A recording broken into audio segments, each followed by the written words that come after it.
আরে তারা তো কোনো বিয়া শাদী নেওয়া যায় না, তারা কত খেলাধুলা নেওয়া যায় না, একা একাই ঘুরাইতে। একদিন হুজুর সাল্লাল্লাহু আলাইহি সাল্লামকে নিজের বংশের কুরাইশের ছেলেবেলারা ধরছে, আজকে সুন্দর বিয়া হইব, গান হইব, নাচ হইব, কত কিছু হইব, তুই তো মজা পাইছিস, চল আমরা। হুজুর বলেন আমার ইন্টারেস্ট নাই, আমি যাইব না। কই যাইতে না, জবরদস্তি করে লইছে। এখন কান্দলে আর রওনা হইছে, বিয়ার যাইব, তখন বুঝে যে উহুদ পাহাড় তার আর মাথার উপরে, নিতে পারে নাই। এখন করছে কি বুদ্ধি কইরা ফালাইয়া আমও যাইব, চলাও যাইব, তারও নিতাম না, আমরাও রং তামসা যাইব। তো হুজুরের রাস্তার কিনারে ফালাইয়া গেছে। হুজুর সাল্লাল্লাহু আলাইহি ওয়াসাল্লাম বলতেই পারেন না কোথায়, ভোর রাত্রে দেখেন রাস্তার কিনারে পড়ে দিয়েছেন। তখন খেয়াল হয়েছে যে মনে হয় আমার যে নিবার জন্য আইছিল ওই এরা ফালাইয়া হয়ে গেছে। হুজুর সাল্লাল্লাহু আলাইহি ওয়াসাল্লামের বিপদ। এই ছোট অবস্থায় গান বাদ্য খেলাধুলা এই দিকে দিকে মন না, একা একা ঘুরাইতেন। কেন হয়েছে? বক্ষ বিতরণ, কুদরতি অপারেশনে সব শেষ। আজকাল নার্সারি স্কুল করে, গান বাদ্য স্কুল করে, ছোটবেলাদেরকে নাচা গান গাওয়ায়। তাহলে এই ছেলেবেলারা ঠিক হইব কেমনে? কই ব্রেন তেজ হইব। নার্সারি স্কুলে গান গাইলে নাচলে ব্রেন চালু হইব। আমরা নবীর ব্রেন সমস্ত উম্মতি মিলাইয়া হবে না, সমস্ত নবী মিলাইয়া হবে না, সমস্ত দুনিয়ার দার্শনিক বৈজ্ঞানিক মিলাইয়াও আল্লাহ রাসূলের সমান ব্রেন হবে না। নবী নিজেই বলেন উতিতু ইলমাল আউয়ালিন ওয়াল আখিরিন। ব্রেন ওয়াশ হয় না, ব্রেন নষ্ট হয়। কুদরতি ভাবে যে ব্রেন দিয়ে আল্লাহ তাআলা সৃষ্টি করেছে এটা নষ্ট করে দেয় স্কুল। হুজুর বলেন আউয়াল আখিরাত যত ইলম আছে, জ্ঞান আছে, বিজ্ঞান আছে, সব আল্লাহ তাআলা আমাদের দান করেছে। আল্লাহ কোরআন শরীফে বলে ওয়াল্লাকা মা লাম তাকুন তা'লাম ওয়া কানা ফাযলুল্লাহি আলাইকা আযীমা। তোমারে আল্লাহ স্বয়ং শিক্ষা দিয়েছেন। আল্লাহ তাআলা কোরআন শরীফে বলে কোন নবী, কোন শিক্ষক নাই। যত নবী দুনিয়াতে আইছেন কেউরই শিক্ষক মানুষ নাই, শিক্ষক স্বয়ং আল্লাহ রাব্বুল আলামিন। উস্তাদ আমাদের উস্তাদ ছাড়া ইলম হয় না। পয়গম্বরদের ইলম, জ্ঞান, বিজ্ঞান সব আল্লাহর পক্ষ থেকে হয়। একদিন ছোটবেলায় বাইরে ওই একা একা ঘুরাইতেন, তো সন্ধ্যা হয়ে গেছে। সন্ধ্যা এমন সময় লাগাল পাইছে আবু জাহেল, হেও বাইরে কোথায় গেছিল, তার সঙ্গে উট আছে। আর নবী তো খালি একা একা ঘুরাইতে ঘুরাইতে সন্ধ্যা হয়ে গেছে মক্কার বাইরে। আবু জাহেলের দিকে জিজ্ঞাসা করে, মুহাম্মদ তুমি এখানে কি? বলে একটু বাইরে ছিলাম, হাঁটাচলা করা। এখন তোমারে ফালাইয়া গেলে তো আমার বদনাম হইব। ভাতিজা হুজুরে ডাকেন আম্মি আবু জাহেল। আর আবু জাহেলের ভাতিজা এক কাম করো, তোমারে না নিয়ে গেলে আবু তালিবের কাছে জবাব দিতে পারবো না। এই শিশু বাচ্চা ফালাই দেখলে তোমার নীতি হইব, না নিলে এটা মানবতা বিরোধী, মনুষ্যত্বের উল্টা। এই যে তোমাকে আমি নিয়েই যাইতে হইব, তো আমি উঠটা বসে আছি, উঠের বসে উঠ বসাইবার কায়দা কি? আটুর নিচে হাত দিয়ে বসে উঠে বুঝলে আমার বসার জন্য নাহলে সয়া বসা উঠ বসাই। হুজুর সাহেবকে উঠাইছে আবু জাহেল, এখন উঠ দাঁড়াই গেছে, এখন আর হাঁটে না। খুব চাবক দিছে, পিটাই দিছে। আর এটা পার্স নষ্ট হয়ে গেল নাকি? চেক টেক করে দেয় না, সব তো ঠিক আছে, যায় না কেন? ভাতিজা একটু লামো তো দেখি, সব তো ঠিক আছে, যায় না কেন? হুজুরকে লামাই দিয়েছে। এখন দেখা যায় উঠ চলে, তাহলে পার্স সব ঠিক আছে। আবার বসাইছে, উঠে বসাইছে, হুজুর সাহেবকে উঠে দিয়েছে। দাঁড়াইয়া আর যায়, চাবক দিতে মারে, সব কিছু। উঠে এক কদম লড়ে না, কি মহানস নিতে তো চাই, উঠে কেন এইসব শুরু করছে? আবার হুজুরকে লামাইছে, এখন দেখা যায় সব ঠিক আছে। তৃতীয়বার আবার উঠাইছে, উঠ বসে, উঠ তো আর যায়, এখন আবু জেহেল করুণ অবস্থা, কয় বাতিজা তোমারে নিয়ে যাই কেমনে আর ফালাইয়া যাই কেমনে? ফালাইয়া যাওয়া তো মুশকিল, সারা দেশে বদনাম হইব। মানবতা, মনুষ্যত্ব, ইনসানিয়ত তার মধ্যে কিছুটা হইলো ছিল। আর এমন জমানায় বসবাস করতেছি, মানবতা নাই, মনুষ্যত্ব নাই, ইনসানিয়ত নাই, গণতান্ত্রিক অধিকার নাই। মানবতার মানবতার দোয়াই দেয়। হুজুর সাহেব বলেন, চাচা উঠ যাইব, বাপ ডাকবো। কেমনে? হুজুর টের পাইছেন এই শিশু অবস্থায় উঠ কেন যায় না। কিন্তু আবু জেহেলের জ্ঞান বিজ্ঞানে ধরে না। আবু জেহেল জাহিলের বাবা আসিল আবুল হেকম, হেকমতের বাপ। হেকমতের বাপ আসিল আবু জেহেল, টাইটেল আসিল আবুল হেকম। তার জ্ঞান বিজ্ঞানে কাজ করে না, বুঝে না উঠ যায় না কেন। হুজুর টের পাইছেন শিশু অবস্থায় উঠ কেন যায় না। চাচা এক কাম করো, আমারে তোমার সামনে বসা। তুমি যদি আমার মোটর সাইকেলে নিয়ে বাচ্চা হইলে নাতি হইলে কোনানো বসায় সামনে, আর হুজুরে বসায় পিছিয়ে, পড়লে বইরে বইরে অনেক হুজুর পিছিয়ে বইরে। যখন সামনে নিয়ে বসাইছে, এখন দ্রুত গতিতে চলতে টাইম লস করছে। এখন আর টাইম লস নাই, দ্রুত গতিতে নষ্ট পিস একবারে আবু তালিবের লাগে। হুজুর টের পাইছেন যে যায় না কেন। যিনি হবে বিশ্বনবী, যিনি হবেন সমস্ত পয়গম্বরের সর্দার, আসমান জমিন হইতই না নবী আখির জামানের জন্ম না হইলে উনাকে বেয়াদব পিছে বসাইছস কেন সামনে বসা। হুজুর সাহেব টের পাইছে। আচ্ছা বলেন তো, আবু জেহেল এই ঘটনা দেখছে না? কথা কয় না, টের পাইছে না? মুসলমান হইল না কেন? আবু জেহেল মুসলমান হইল না। কয় আমি যদি নবী মানি আমার নাক কাটা যাইব। সুন্নিরাও বুঝে, সুন্নি নামে যারা পরিচিত, হক জমাত কোনটা বুঝে, কিন্তু নাক কাটা যাইব মোল্লা। বুঝছো? বিয়াও শাদী হতে সব কিছু, কিন্তু দল একটা বানাই রাখছে রুটি, ফ্যাট ফুদার ইয়া ফ্যাট ইয়া ফ্যাট। যদি এইসব না থাকে তো ফ্যাট ফুদাটা বলে। আবু জেহেল তুই মানো না কেন?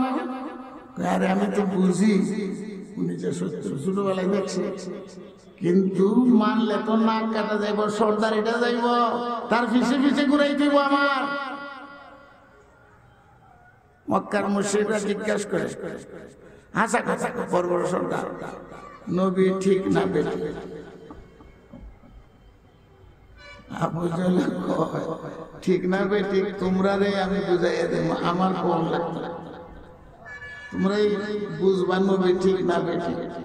আমার কেন জিজ্ঞাসা কর? আজকে চলো, যখন নবী কাবা শরীফের ওয়ালের পিছে দাঁড়াইয়া একা একা নামাজ পড়ে, আমরা আর এক কোনা দিয়ে আমার সাথে আসো। 4 কোণার কাবা শরীফ তো একদিক থেকে আর একদিক দেখা যায়, তো এই সময় শুনবা আমার সাথে আও। কি পড়ে কি পড়ে শুনলেই বুঝতে পারবা কোরআন শরীফ পড়ে। এটা জাদু না কিতাব না কি না গজল না কিচ্ছা, শুনলেই মন্তব্য করতে পারবা ঠিক না বেটি। এক আড়ালে গিয়ে দাঁড়াইছে, তার দল আবু জেহেল। 4 কোণা তো কোনা কোনা তলে দেখা যায়। হুজুর সাল্লাল্লাহু তারারে দেখেন, এরা কিন্তু নবীর আওয়াজ শুনে।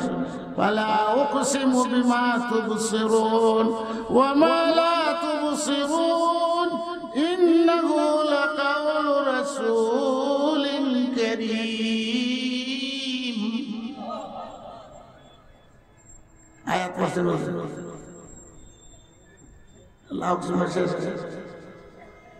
কি ঘোষণা দিচ্ছেন? আর মন্তব্য করে কিতাব না যায়, কিসাও বুঝি না, কবিতাও বুঝি না, কিতাব না। আল্লাহ রাসূল প্রতিবাদ করে, ইন্নাহু লাকাউলু রাসূলিন কারীম।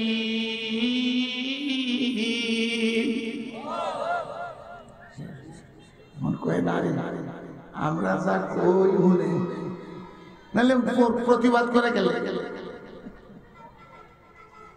প্রতিবাদ করতে।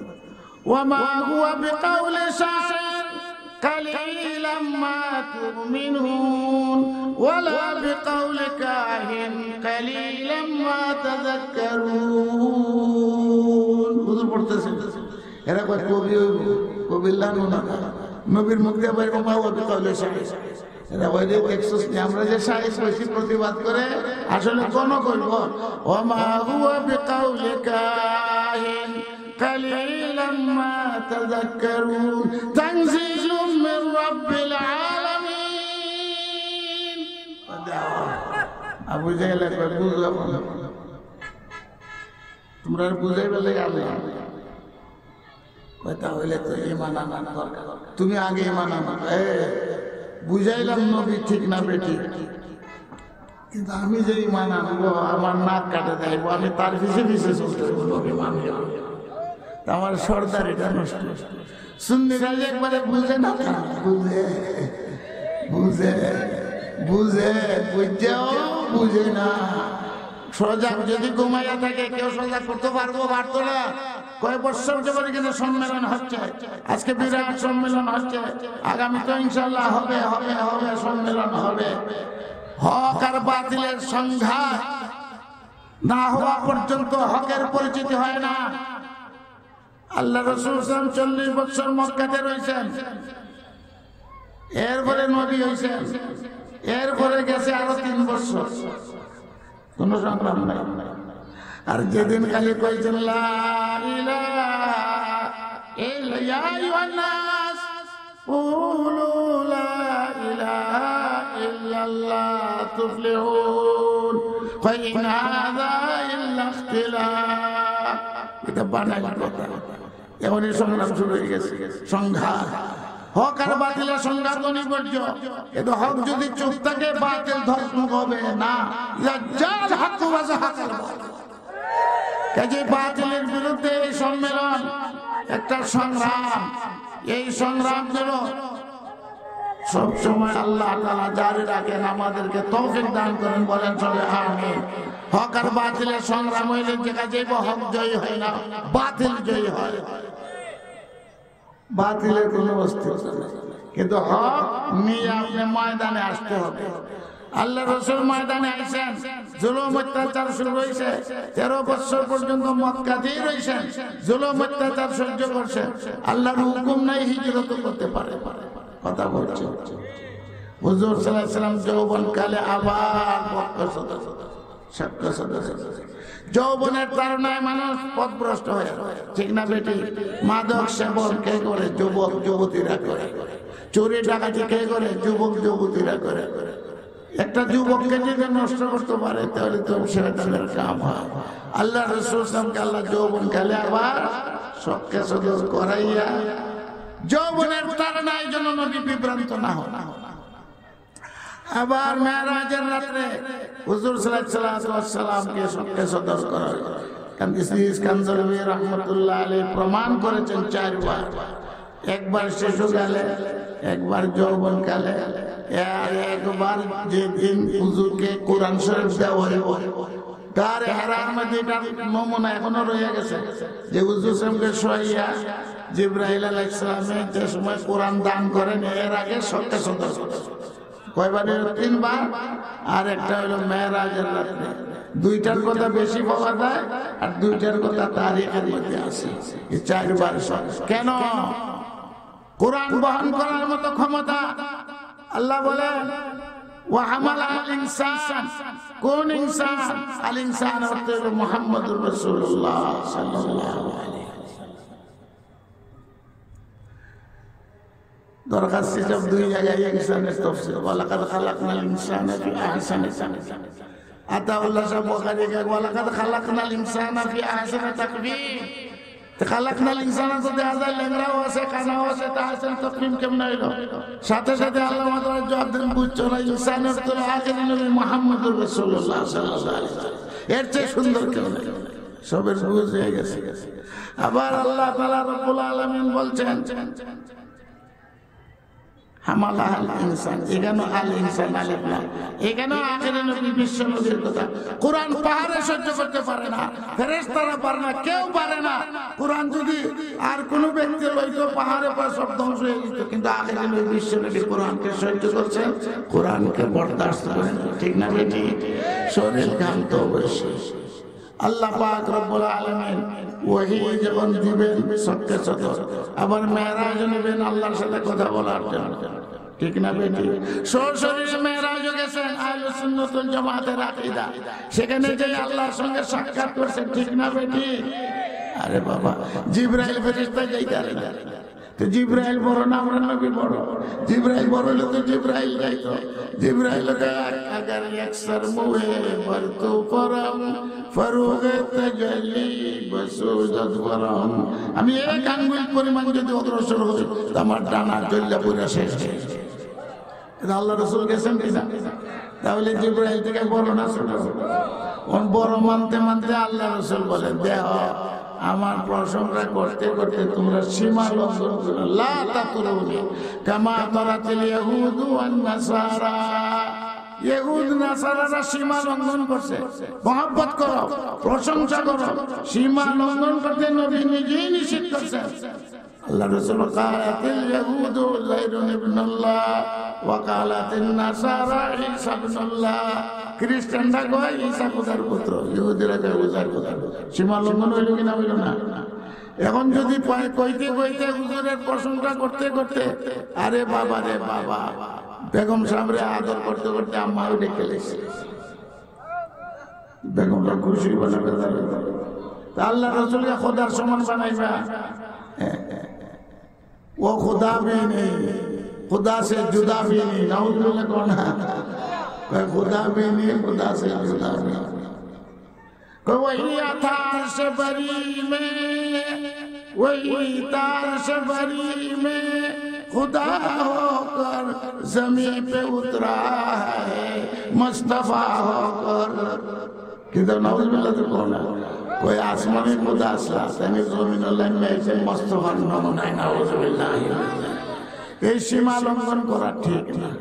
সীমা লঙ্ঘন করলে গাড়ি অ্যাক্সিডেন্ট করে। ঠিক না বেটি? গাড়ি যে আমরা চালাই এটার একটা সীমা রেখা আছে, কতটুকু ভলিউম দেব। যদি বাড়াইয়া দেয় গাড়ি অ্যাক্সিডেন্ট করবো, ফাইন। বাতি যদি জ্বালাও একটা সীমা আছে, তো মহব্বতের একটা সীমা আছে। মহব্বত করতে করতে করতে করতে আরে বাবা রে বাবা, কি না কয় কি না করে, নাউজুবিল্লাহ মিন যালিক। তার ঈমান রয়েছে কিনা এটাও সে বুঝে না। এই জন্য আমাদেরকে সীমার ভিতরে থেকে মহব্বত করতে হবে। সাহাবায়ে কেরাম হলেন আদর্শ। সাহাবায়ে কেরাম নিজের জান থেকে, নিজের ছেলে মেয়ে সব থেকে বেশি মহব্বত করতেন। একটা সুন্নত ছাড়তে কেউ রাজি হয়েছে না। তুমি সুন্নতের মহব্বত নেই, রাস্তায় লাফালাফি করলে কাম হইতো না। আল্লাহ তাআলা আমাদের জন্য হেদায়েত নসিব করুন। আল্লাহুম্মা আমিন ইয়া রাব্বাল আলামিন। ইয়া আল্লাহ, আমার ভাইদের প্রচেষ্টাকে তুমি কবুল আর মঞ্জুর করো।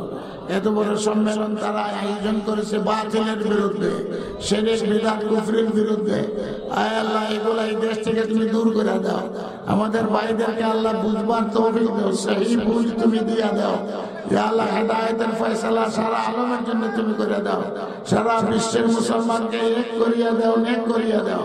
এই জলসার আয়োজন যারা করেছেন এদের আল আওলাদ সবকে আল্লাহ হেদায়েত করে দাও। গুমরাহির থেকে বাঁচাও, বেঈমানি তুফান থেকে বাঁচাও, বাতিল থেকে বাঁচাও। ইয়া আরহামার রাহিমিন, আজকের মজলিসে কবুল করো। আমি তো অচল মানব, অসুস্থ। মাওলানা আশরাফ আলী সাহেব আর মাওলানা মুসাল্লা বানাতায়, তার যন্ত্রণা এই পর্যন্ত আমি পৌঁছে। আয় মওলা, আমার আশাটা কবুল করো, দোয়ারও কবুল করো। আমার সাথে যারা হাত উঠেছেন তাদের দোয়া কবুল করো। এই মজলিসে যারা সাহায্য করছেন সবরে কবুল করো। এই সারা আলম থেকে ফিতনা দূর করে দাও, দেশ থেকে ফিতনা দূর করে দাও। তবলিগওয়ালাদের মধ্যে যে ফিতনা, এটা দূর করে দাও। আল্লাহ, দেশকে বাঁচাও, জাতিকে বাঁচাও। বর্তমানে বাংলাদেশ কঠিন সমস্যার ভিতরে চলছে। এরকম অবস্থার কোনো সময় দেখি নাই। আয় আল্লাহ, তুই কঠিন সমস্যাকে তোমার কুদরতের হাত দিয়া তুমি দূর করে দাও।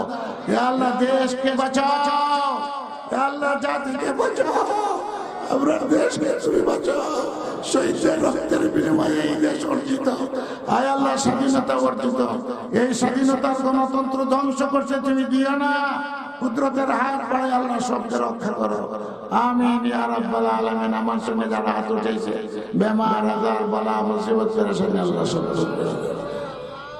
আমি যে শরীর যেতে পারছি আল্লাহ তোমার মেহেরবানি। আল্লাহ তুমি আমার শরীর অর্ডারে কবুল করো।